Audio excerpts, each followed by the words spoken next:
Vamos a comenzar. Nuestro amado Señor, te damos gracias que hoy podemos juntarnos.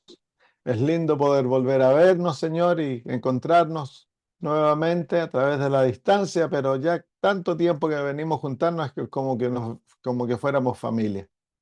Señor, queremos invitarte de que tú te unas a nosotros y que nos hables, Señor, a nuestro corazón, que nos des entendimiento, que podamos, Señor, amar tu palabra y que ella, Señor, nos alimente, nos fortalezca, nos dé paz, nos dé esperanza, Señor.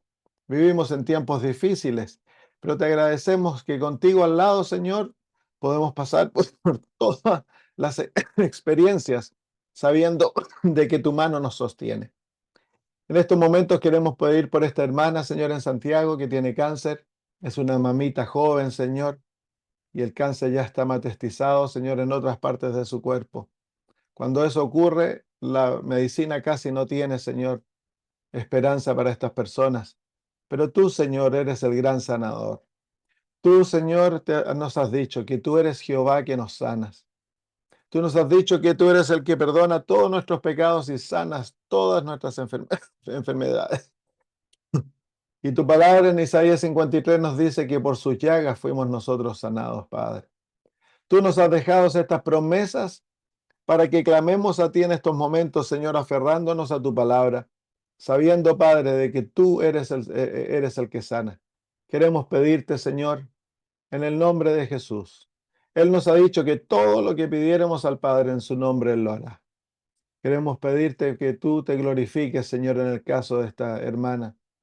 Y que, Señor, si es lo mejor que puedes hacer por ella, por su familia, que la sanes, Padre, Padre. Y también si esto va a ser lo que más gloria va a traer a tu nombre. Padre, manifiéstate en sanidad, te lo imploramos. Ese es el deseo de nuestro corazón, Señor. Es lo que te pedimos como niños, pues está en nuestra alma, que ella sea sana. Y sabemos, Señor, como dice tu palabra, que si, am, que si pedimos de acuerdo a tu voluntad, tú nos escuchas. Y si nos escuchas todo lo que pidiésemos, nos los darás.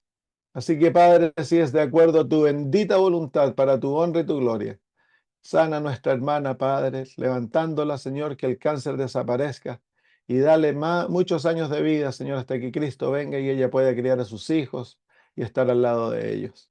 Gracias, Señor, por escuchar nuestra oración y gracias por estar con nosotros, por Jesús. Amén. Muy bien. Voy a compartir entonces la presentación. Si me das para compartir, por favor, Melissa. Sí, sí, está. Se puede. Gracias. Muy bien, la semana pasada vimos acerca del santuario, cómo el santuario fue hecho, los materiales, la construcción de ello. Estamos viendo, esto es una introducción, estamos viendo un bosquejo general del santuario para que sepamos de lo que estemos hablando cuando hablemos los detalles, los simbolismos y todo aquello. Hoy vamos a hablar acerca del sacerdocio del santuario. El propósito del santuario era crear un acceso para que el pueblo de Dios pudiera ser reunido con Dios.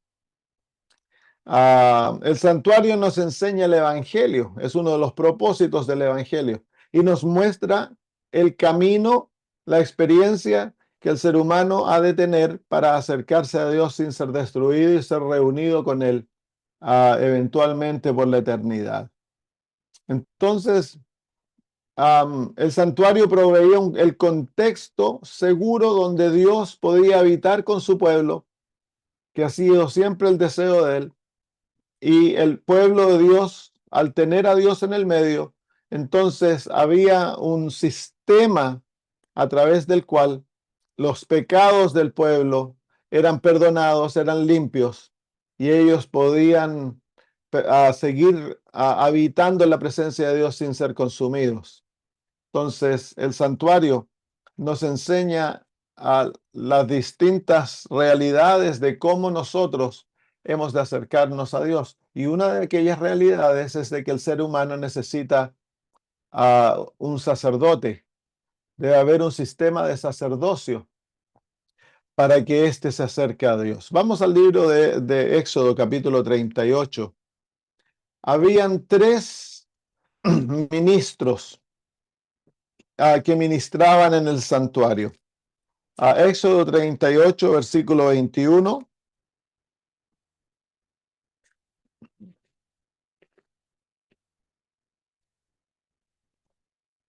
Dice, estas son las cuentas del tabernáculo del testimonio, las que se hicieron por orden de Moisés, por obra de los levitas, bajo la dirección de Itamar, hijo del sacerdote Aarón. Entonces, el primer grupo que nosotros vemos son los levitas. Ahora, los levitas eran una tribu a los cuales pertenecía Moisés, sus hermanos. Ellos venían de el hijo de Jacob llamado Leví. Ellos fueron escogidos por Dios para ministrar en el santuario cuando hubo la rebelión de la adoración del becerro a los pies del monte Sinaí, y la tribu de Leví se puso de pie, se puso del lado de Jehová y fueron fieles a Dios, y Dios les otorgó como privilegio el servicio del santuario. Y de entre ellos venía, por supuesto, Aarón, a Moisés, y la familia de Aarón fue escogida para representar a Israel ante Dios. Vamos a Números 3, 5 al 10.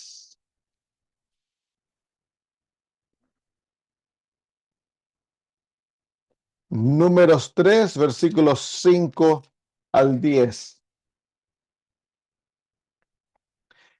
Dice, y Jehová habló a Moisés diciendo, haz que se acerque la tribu de Leví y hazla estar delante del sacerdote Aarón para que le sirvan y se desempeñen el encargo de él y el encargo de toda la congregación delante del tabernáculo de reunión para servir en el ministerio del tabernáculo, y guarden todos los utensilios del tabernáculo de reunión y todo lo encargado a ellos por los hijos de Israel, y ministren en el servicio del tabernáculo.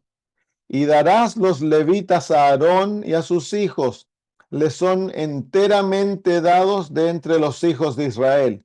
Y constituirás a Aarón y a sus hijos para que ejerzan su sacerdocio, y el extraño que se acerque morirá. Entonces ahí están los tres grupos del santuario. La tribu de Leví en general iban a cumplir un ministerio de servicio en el santuario. Ellos eran los encargados de servir a los sacerdotes cuando ministraban. Luego estaba el sacerdote común, que eran los hijos de Aarón, y luego estaba el sumo sacerdote.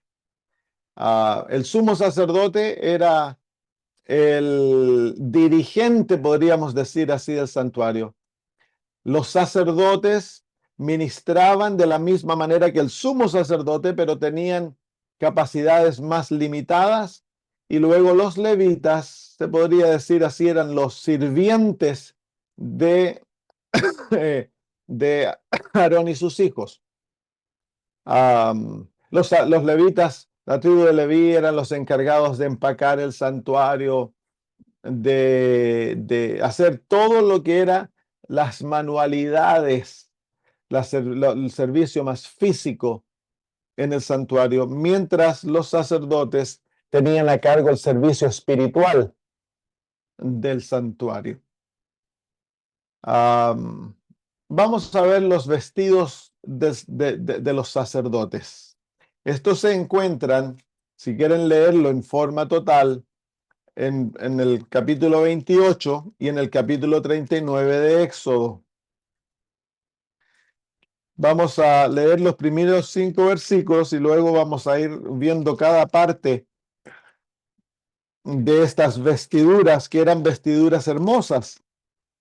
Éxodo 28, versículos 1 al 5, dice: harás llegar delante de ti a Aarón tu hermano y a sus hijos consigo, de entre los hijos de Israel, para que sean mis sacerdotes. A Aarón y a Nadab, a Abiú, Eleazar e Itamar, hijos de Aarón. Y harás vestiduras sagradas a Aarón tu hermano para honra y hermosura. Y tú hablarás a todos los sabios de corazón, a quienes yo he llenado de espíritu de sabiduría, para que hagan las vestiduras de Aarón, para consagrarle, para que sea mi sacerdote. Las vestiduras que harán son estas: el pectoral, el éfod, el manto, la túnica bordada, la mitra y el cinturón. Hagan pues las vestiduras sagradas para Aarón tu hermano y para sus hijos, para que sean mis sacerdotes. Así que los sacerdotes tenían vestiduras que eran santas, gloriosas y hermosas. Las vestiduras de los sacerdotes representan el carácter de los hijos de Dios, el carácter. El sumo sacerdote es símbolo de Cristo Jesús y el sacerdote común representa al pueblo de Dios. Las vestiduras representan su carácter y la vestidura del sumo sacerdote era hermosísima, era hecha de una manera muy complicada, bastante compleja, pero era muy, muy hermosa. Vamos a verla, vamos a ver cómo fue hecha. La primera parte de la vestidura, la parte de afuera, lo primero que se ve se llamaba el éfod. Y la descripción de él se encuentra en el versículo 5 al 14. Tomarán oro, azul, púrpura, carmesí y lino torcido, y harán el éfod de oro, azul, púrpura, carmesí y lino torcido, de obra primorosa o obra hermosa. Era como un delantal, se puede decir, el éfod, que cubría al sacerdote desde los hombros hasta más o menos la mitad de los muslos. Dice: tendrá 2 hombreras que se junten a sus 2 extremos, y así se juntará. Y su cinto de obra primorosa que estará sobre él será de la misma obra, para parte del mismo, de oro, azul, púrpura y carmesí, lino y torcido. Así que el éfod colgaba de los hombros como un delantal, cubría la espalda y la parte de adelante, y estaba unido en la cintura por un cinturón del mismo material que el éfod, de la misma tela. Tendrá 2 hombreras que se junten a sus 2 extremos, y así se juntará. Versículo 9. Y tomarás 2 piedras de ónice y grabarás en ellas los nombres de los hijos de Israel, 6 de sus nombres en una piedra y los otros 6 nombres en la otra piedra, conforme al orden de nacimiento de ellos. Así que habían 2 piedras de ónice en los hombros del éfod. Y en cada una de esas piedras se escribían los nombres de los 12 hijos de Israel, de Jacob, de acuerdo a su nacimiento, desde el mayor al menor. Versículo 11. De obra de grabador en piedra, como grabadura de sello. Así que eran talladas, engrabadas los nombres. Harás grabar las 2 piedras con los nombres de los hijos de Israel, les harás alrededor engastes de oro.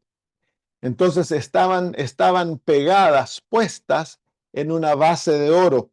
Y pondrás las 2 piedras sobre las sombreras del éfod. Así que estaban puestas acá, en la base de oro, estaban puestas ellas sobre los hombros.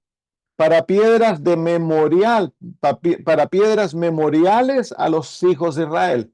Así que las piedras servían como memoria a, a los hijos de Israel. En otras palabras, cuando el sacerdote entraba a la presencia de Dios, él llevaba a los hijos de Israel como memoria en sus hombros, en sus hombros. Así que él, todos los pesos, todos los problemas, todos los pecados de Israel le eran cargados al sumo sacerdote sobre sus hombros. Él era el que llevaba el peso de ellos, él era el representante de los hijos de Israel ante Dios y por eso los llevaba sobre sus hombros.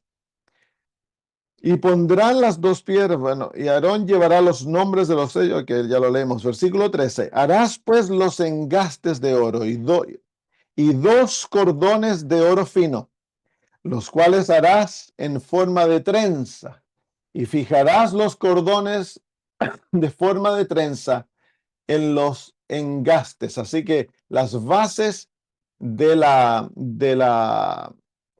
estas dos piedras, que eran la plataforma donde se sentaban, estaban puestas sobre los hombros, pegadas o cosidas a lo mejor sobre el éfod, y luego tenían dos cadenas que salían de ahí. Muy bien, la hermana de White nos dice lo siguiente en cuanto a esto.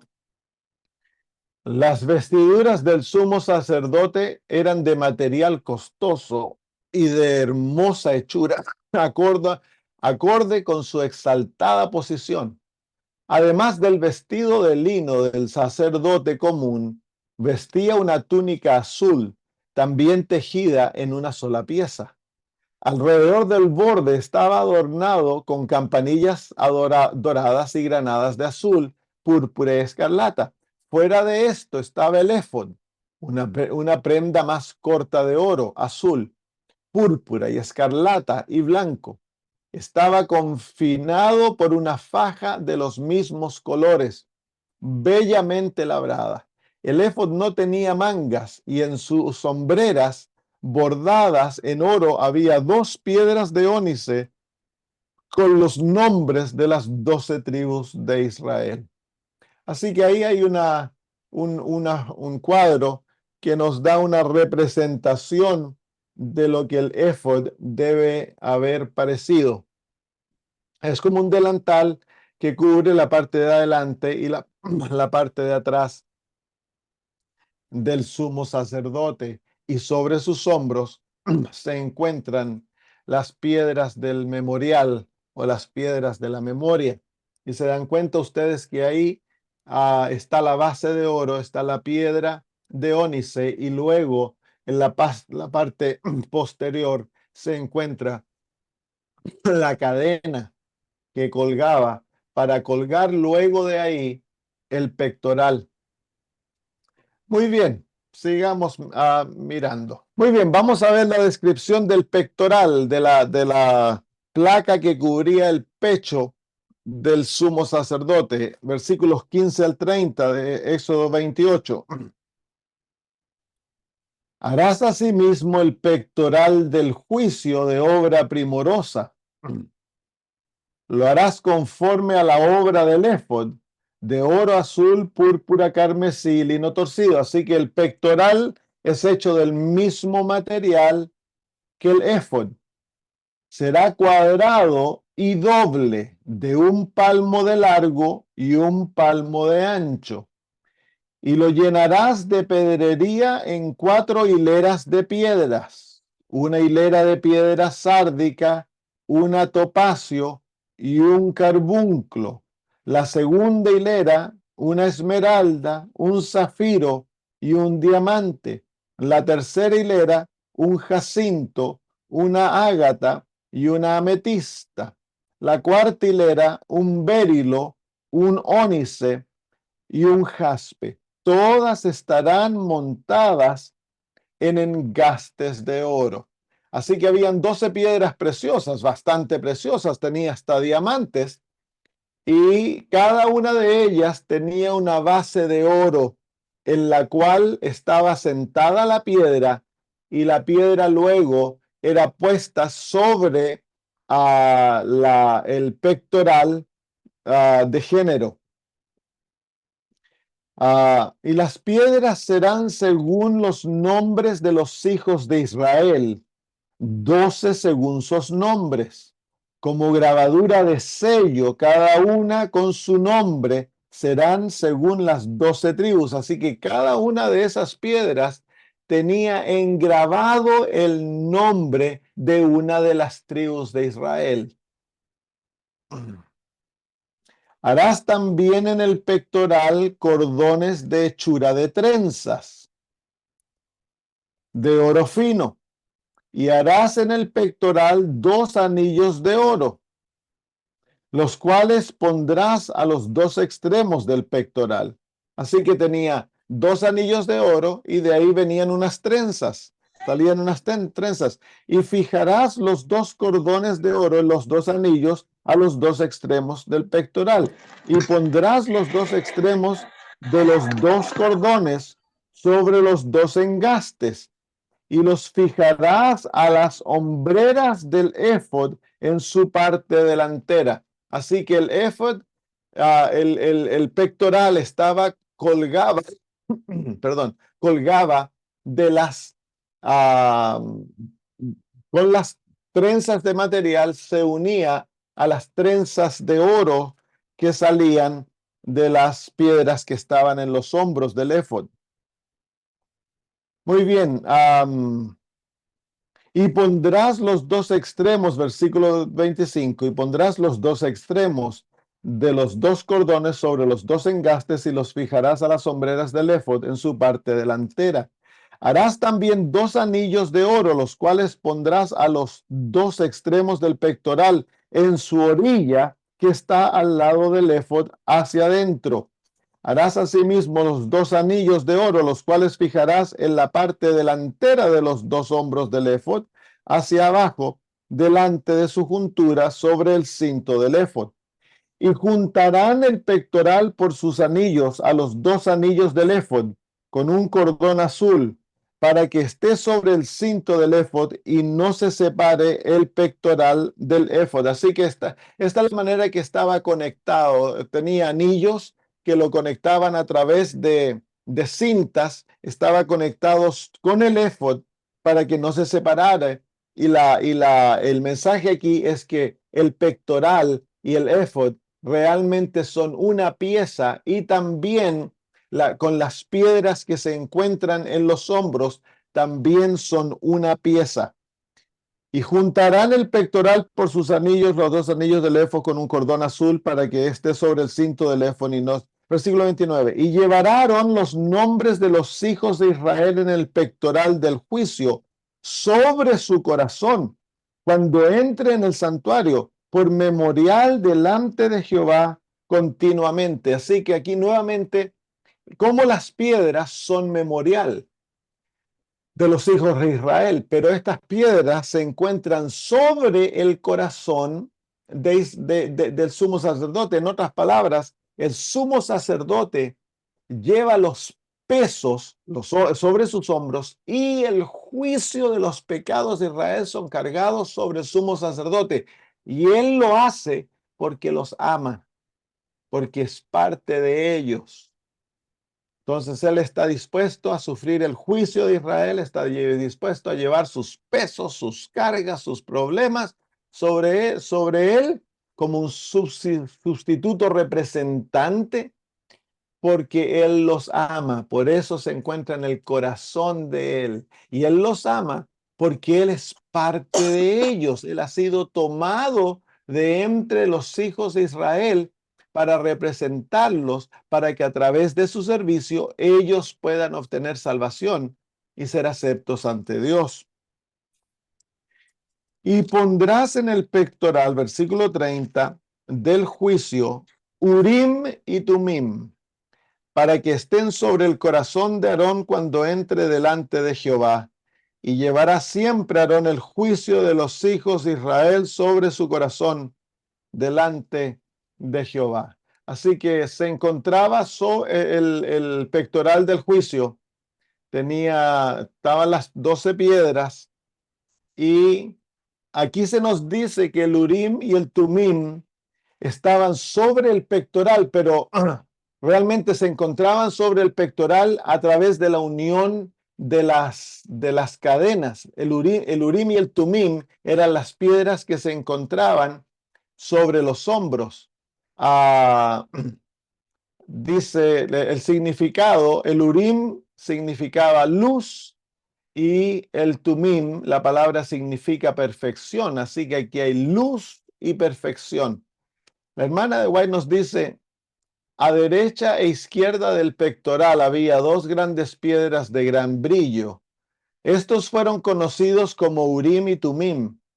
Por ellos se dio a conocer la voluntad de Dios por medio del sumo sacerdote. Cuando se presentaban preguntas para decisión ante el Señor, un halo de luz que rodeaba la piedra preciosa de la derecha era una señal del consentimiento o aprobación divina, mientras que una nube que ensombrecía la piedra de la izquierda era una evidencia de negación o desaprobación. Eso es todo lo que sabemos en cuanto al Urim y al Tumim, que se usaban por Dios para hacer conocer su voluntad a través del sumo sacerdote al pueblo de Israel. Muy bien, vamos a seguir viendo los vestidos. La túnica azul, Éxodo 28, versículos 31 al 35. Harás el manto del éfod todo de azul. Así que el manto del éfod o la túnica azul era el manto que se encontraba debajo de aquel delantal del éfod. Aquí estamos describiendo al sumo sacerdote sus vestiduras de afuera para adentro. Así que el segundo manto del cual él estaba cubierto era el vestido azul. Y en medio de él, por arriba, habrá una abertura, la cual tendrá un borde alrededor de obra tejida, como el cuello de un un coselete, para que no se rompa. Así que el manto azul era hecho de una pieza, todo tejido, y tenía un cuello, una abertura arriba, para que pudiera pasar por la cabeza del sumo sacerdote. Y en sus orlas harás granadas en el borde de abajo. Harás granadas de azul, púrpura y carmesí alrededor, y entre ellas campanillas de oro alrededor. Así que este manto en el borde de abajo tenía granadas y campanillas. Había una granada y una campanilla, una granada y una campanilla. Una campanilla de oro y una granada, otra campanilla de oro y otra granada, en toda la orla del manto alrededor. Y estará sobre Aarón cuando ministre, y se oirá su sonido cuando él entre en el santuario delante de Jehová, y cuando salga, para que no muera. Así que este es el vestido azul. Representa el azul la ley de Jehová. Y las campanillas servían como una alarma que se escuchaba afuera. Cuando la gente estaba alrededor del santuario, escuchaban al sumo sacerdote caminando por dentro, y era una señal de vida. Así que la ley de Dios es lo que da vida. Y el éfod representaba el carácter del sumo sacerdote, un carácter hermoso, un carácter santo, un carácter que se manifestaba en una vida dedicada a servir a los demás y una vida entregada para otros, donde el sacerdote estaba dispuesto a morir por el bien de Israel. Así que ese carácter, que es un carácter de amor, eso es el amor, el no vivir para nosotros mismos, está fundamentado en la ley de Dios, que es lo que da vida. Y luego de la túnica azul venían otros vestidos más. El sacerdote tenía una corona de oro. Vamos a leer el versículo 36 al 38. Harás además una lámina de oro fino y grabarás en ella como grabadura de sellos, santidad a Jehová. Y la pondrás con un cordón de azul y estará sobre la mitra. Por la parte delantera de la mitra estará. Así que el sumo sacerdote tenía una mitra blanca y sobre la mitra en su frente tenía una corona de oro que decía santidad a Jehová.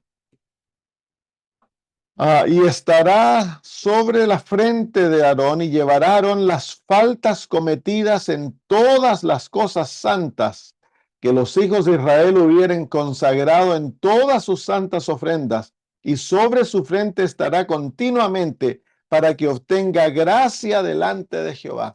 Así de que a pesar de que Aarón era el sustituto que llevaba todos los pecados de Israel, él tenía, su mente era santa. Eso es lo que representa ese cordón. Ah, que su mente, sus capacidades mentales, espirituales, racionales, habían sido dedicadas a Jehová, eran santas a Jehová. Él era puro. Versículo 39, y bordarás una túnica de lino. No, eso lo vamos a leer en un poquito. Así que era hecho de oro puro, era puesta sobre el turbante o la mitra. La escritura decía santidad de Jehová y estaba sobre la frente del sumo sacerdote. Así que el sumo sacerdote tiene un carácter santo, está cubierto, su vida es una vida santa, pura, hermosa, una vida de amor, una vida de negación propia, una vida que se dedica a llevar a las cuitas, las faltas, los problemas de los otros, una vida que está dispuesto a él ser juzgado por Israel.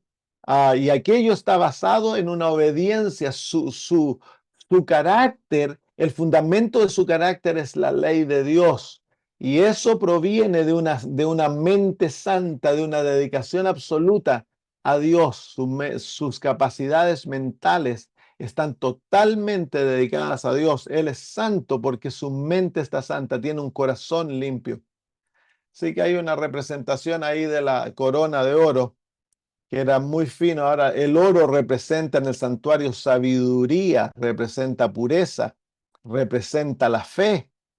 Así que son atributos del carácter, los frutos del espíritu. Muy bien. Éxodo 28. Los otros vestidos del sacerdote. Así que ya aprendimos que había una mitra. Dice, y bordarás una túnica de lino y harás una mitra de lino. Así que él tiene una túnica de lino blanca y una mitra de lino blanco. Harás también un cinto de obra de recamador.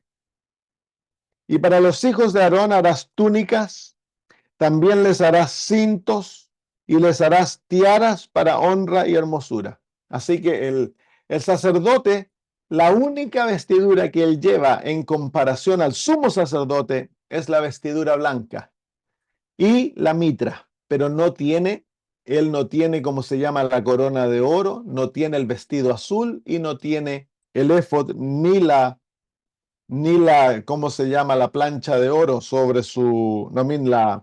la placa con las 12 piedras. Y con ellos vestirás a Aarón, tu hermano, y a sus hijos con él, y los ungirás, y los consagrarás, y santificarás, para que sean mis sacerdotes. Y les harás calzoncillos de lino para cubrir su desnudez. Serán desde los lomos hasta los muslos. Así que estaban cubiertos, ceñidos, sus calzoncillos eran de linos y estaban bien ceñidos, desde los muslos hasta su cintura. No andaban con bikinis. Estaban cubiertos. La vestidura del sacerdote mostraba el modelo de Dios para que el pueblo mismo se cubra, tanto físicamente como moralmente y espiritualmente. Y estarán sobre Aarón y sobre sus hijos cuando entren en el tabernáculo de reunión, o cuando se acerquen al altar para servir en el santuario, para que no lleven pecado y mueran. Es estatuto perpetuo para él y para su descendencia después de él. Muy bien, vamos viendo entonces los otros vestidos. Esto eran, parece algo así, ¿no? Esta es la túnica blanca y la mitra con la corona puesta en el sumo sacerdote, y una comparación entre el sacerdote común y el sumo sacerdote es algo así, ¿no? Nos muestran los artistas que el sumo sacerdote, su vestidura era mucho más pesada. Si se dan cuenta, el sumo sacerdote tenía 3 vestidos sobre él. El éfod era hecho grueso, así que era pesado, y sobre él habían piedras, 12 piedras. Él llevaba una corona de oro. El sacerdote común, su vestidura era bien livianita, era blanca. Ahora, la blanqueza de la vestidura representa justicia. Y por lo tanto, la justicia, si miramos al sumo sacerdote, él tiene un carácter santo, puro, el éfod, que está basado en una obediencia de amor a la ley de Dios.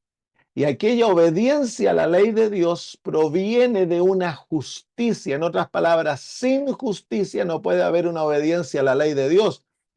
Y para tener un carácter puro, debemos primero ser justos, que eso produce obediencia. Y es una obediencia de amor que entonces produce un carácter de acuerdo a la imagen de Cristo.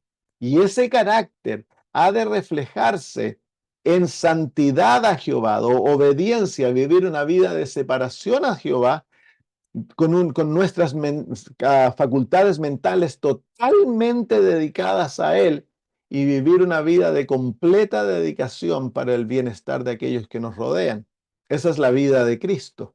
Sumo sacerdote representa a Cristo en toda su vestidura. Él representaba a Jesús. Por eso si el sumo sacerdote rasgaba sus vestiduras, él era digno de muerte, porque destruía el simbolismo de aquellas vestiduras.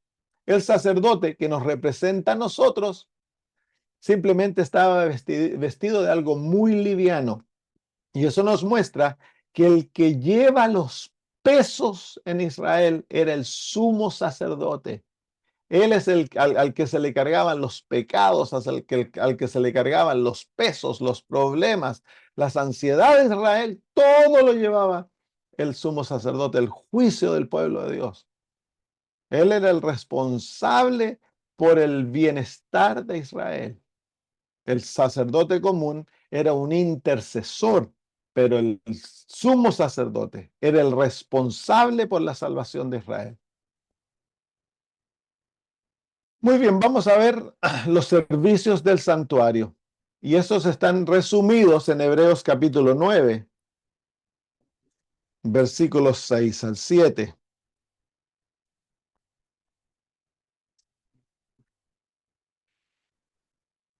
Dice, y así dispuestas estas cosas, en la primera parte del tabernáculo entran los sacerdotes continuamente para cumplir los oficios del culto.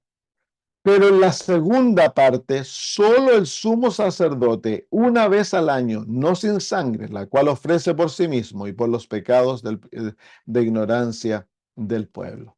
Así que aquí encontramos en estos 2 versículos el resumen de los 2 grandes servicios que ocurrían durante el año en Israel. Está el servicio continuo o diario.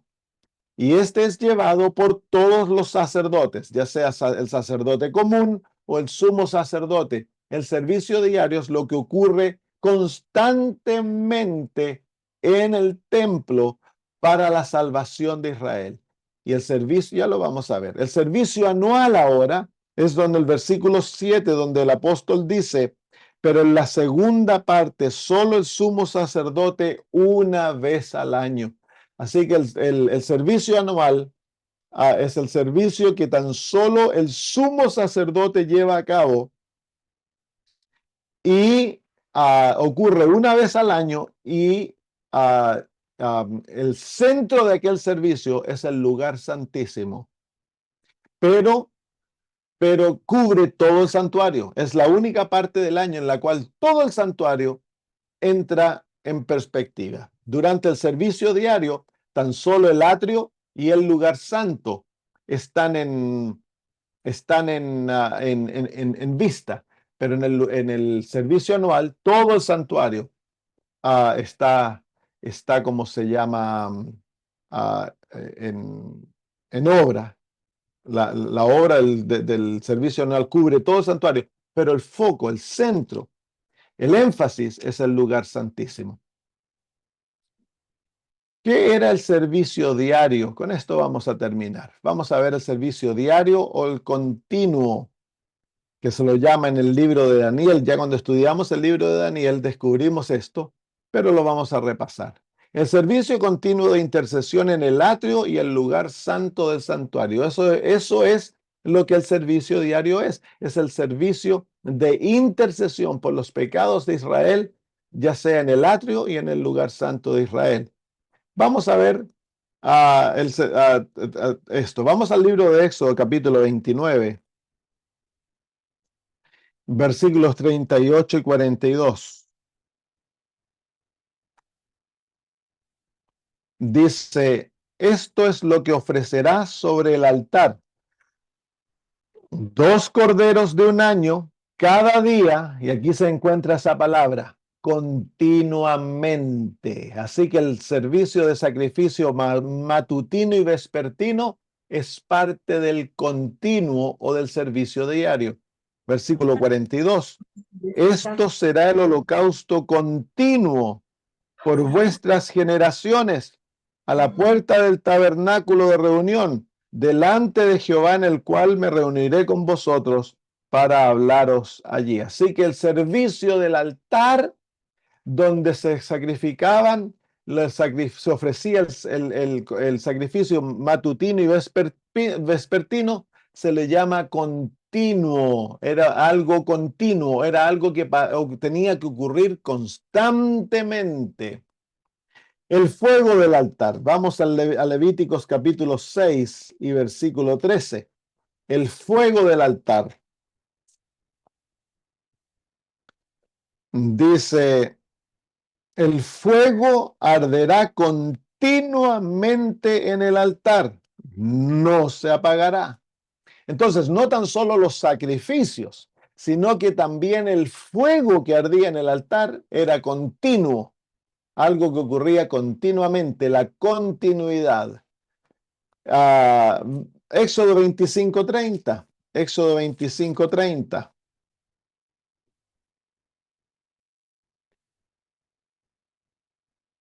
Dice, y pondrás sobre la mesa el pan de la proposición delante de mí continuamente. Así que el ministerio de la mesa y de los panes de la proposición es parte del servicio diario, del servicio continuo. Números 4:7. Números capítulo 4 y versículo 7. Sobre la mesa de la proposición extenderán un paño azul y pondrán sobre ella las escudillas, las cucharas, las copas y los tazones para libar, y el pan continuo estará sobre ella. Así que el pan se lo llama el pan continuo. Muy bien, vamos a Éxodo 27:20. Éxodo 27:20.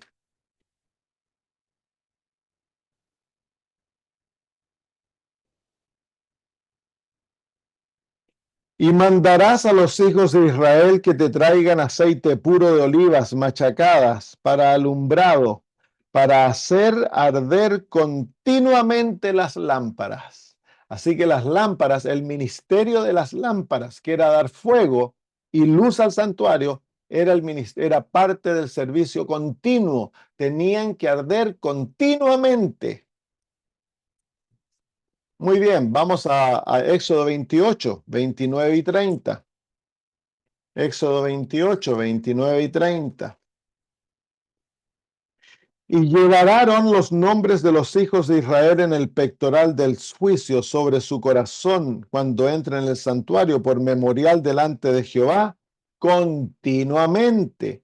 Y pondrás en el pectoral del juicio Urim y Tumim para que estén sobre el corazón de Aarón cuando entre delante de Jehová. Y llevará siempre Aarón el juicio de los hijos de Israel sobre su corazón delante de Jehová. La palabra continuamente y siempre es la misma palabra en hebreo. Así que el pectoral del juicio, el hecho que él llevaba sobre sí el juicio, los pecados, los problemas de Israel, era parte de la continuidad, parte de aquel servicio diario. Constantemente el sacerdote estaba representando, intercediendo por Israel, llevando sus problemas, sus pecados. Éxodo 28:38.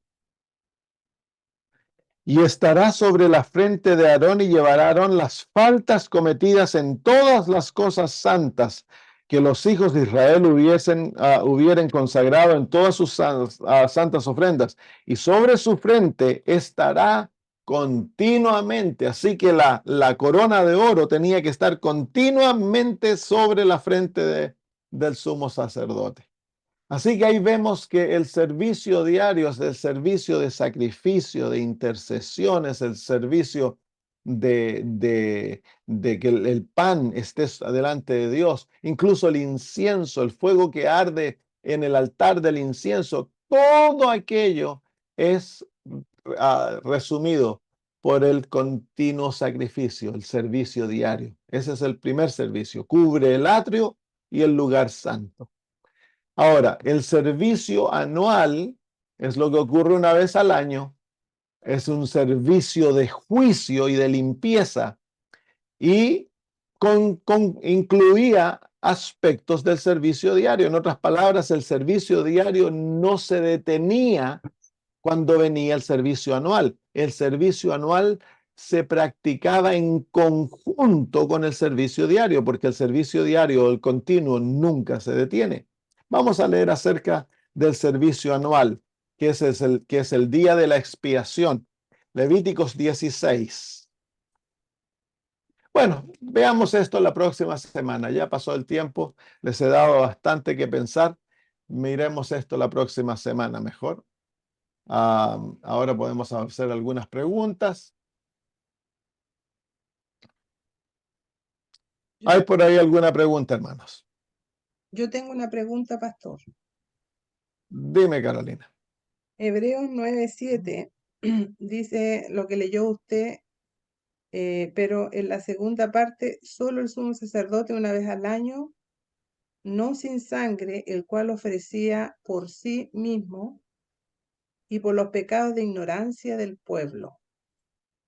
¿Solamente involucraba los pecados de ignorancia, pastor? ¿Otro tipo de pecado no? Claro, porque los otros pecados, aquí se añade el servicio anual a aquellos pecados que a lo mejor no se habían confesado directamente y habían quedado en ignorancia. Entonces el servicio anual cubría aquellos pecados, porque si el pueblo se les habría llegado con su conciencia, ellos habrían ofrecido sacrificio y se habrían entrado al santuario cubiertos por sangre.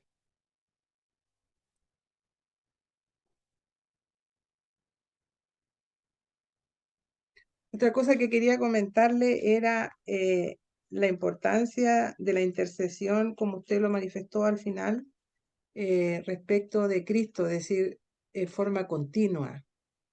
Pero también mientras usted exponía el tema y el estudio, pensaba yo la importancia que también nos grafica y el Señor también quiere que nosotros nos llama a tener una continua relación con Él. Es decir, no hay pausa en el tema del santuario, podemos verlo de la perspectiva del trabajo de Cristo hacia nosotros en expiación, en salvación, pero también yo lo noto y así lo siento, en realidad como Él nos llama a que nosotros continuamente estemos relacionados con Él. en todo nuestro día, en el día, en el día a día, en realidad. Claro, Eso quería comentar. gracias. La obra de continuo está llevada por Cristo, que es el sumo sacerdote, y por los sacerdotes, que somos nosotros. Nosotros cumplimos una parte central en la obra de intercesión, de salvación que el santuario ofrece. Nosotros somos sacerdotes, hemos de cumplir esa labor. Cristo lleva el peso, Él es el que lleva toda la carga, pero nosotros cooperamos con Él en aquella obra, con Cristo. Esa es otra lección que se aprende de ahí. ¿Qué tal? Buenas tardes. Está muy bueno lo que dice porque nos da un panorama, ¿no? Qué importante, a pesar de que parece medio, como usted dice, medio cansador, medio tenso esto, para comprender, ¿no? El trabajo que está haciendo nuestro creador arriba en el cielo, ¿no? Y justamente lo que recién hablaban, ¿no? Nosotros somos, ¿qué vendríamos a ser tipo la tribu de Leví? Que estamos como dice San Pablo, ¿no? Que somos real sacerdocio. Entonces nosotros ministramos las cosas de Dios acá en la tierra y el Señor intercede en el cielo como sumo sacerdote. ¿Es así? Claro. Cooperamos con Él nosotros en la labor de la salvación de la raza humana. Eso lo vamos a ver cuando comencemos a aplicar las lecciones. Ahora estamos simplemente viendo cómo el santuario, el sacerdocio, cómo funciona, vamos a mirar todos los sacrificios, las distintas fiestas. Vamos a tener un entendimiento general del santuario y luego vamos a volver y vamos a desglosarlo para entender las aplicaciones espirituales y el simbolismo de todo ello, que es muy, muy rico, muy rico. Pastor, buenas Sí, noches. De Colombia buenas. estoy enviándola. Me interesó mucho lo del santuario porque pues Espíritu Profecía nos dice que es importante y que Satanás no quiere que nosotros hablemos sobre el significado del santuario, del cómo funciona. Que muchas personas, diría, se entregarían al Señor una vez conociendo el funcionamiento del santuario. ¿Qué es el santuario? Tengo una pregunta ahí y es cuando se narra qué es lo que la función del sumo sacerdote, que digamos expone los pecados del pueblo, de las tribus. ¿Qué ocurre? No sé si estoy de pronto dando una pregunta, una ola bastante dura. ¿Qué ocurre si nosotros constantemente estamos orando por Dios todos los días, pidiéndole al Señor por nuestros pecados, pero si se nos olvida uno, de qué manera podríamos nosotros, digamos, teniendo esa incertidumbre que de pronto se nos haya pasado un pecado, de qué manera nosotros podríamos digamos, ser libres de pronto de ese pecado que no se recuerda? Ya, gracias, Luis. Por eso es que el día del juicio, el día de la expiación, el sumo sacerdote entra al lugar santísimo y él lleva expiación para los pecados cometidos en ignorancia. En otras palabras, aquellos pecados que cometemos sin darnos cuenta que ha sido pecado y no han sido traídos a nuestra conciencia para nosotros darnos cuenta que hemos pecado y confesarlo y traer un sacrificio, tomarnos de la sangre de Cristo, confesar, arrepentirnos por aquel pecado, todavía es cubierto por el ministerio del sumo sacerdote, porque él lleva los pecados del pueblo. El único pecado que no es cubierto es cuando nosotros en rebelión no queremos arrepentirnos ni confesar nuestros pecados y por lo tanto no los traemos al santuario para que sean cubiertos por Cristo Jesús. Pero Dios dice, hermana White, que él ve la dirección de la vida, el juicio ve la dirección de la vida. Y cuando hay faltas que han sido cometidas en ignorancia, que no nos hemos dado cuenta, la justicia de Cristo aún nos cubre de ello, incluso en el juicio.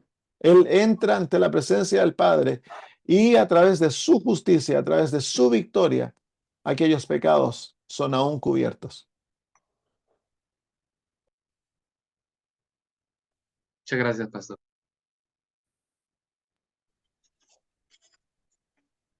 De nada. ¿Hay alguien más por ahí?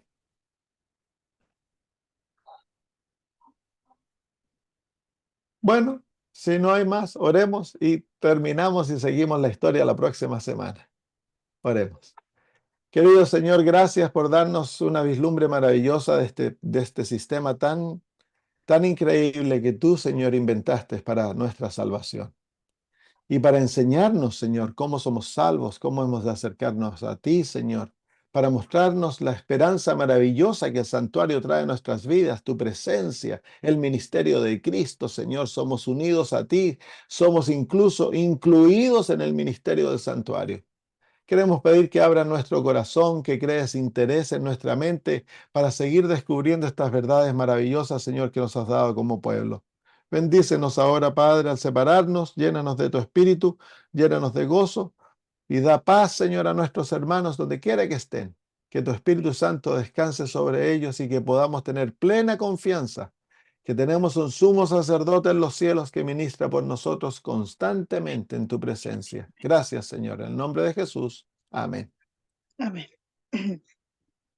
Un abrazo a todos. Gracias, Muchas pastor. gracias. Chao. Gracias. El Señor les bendiga.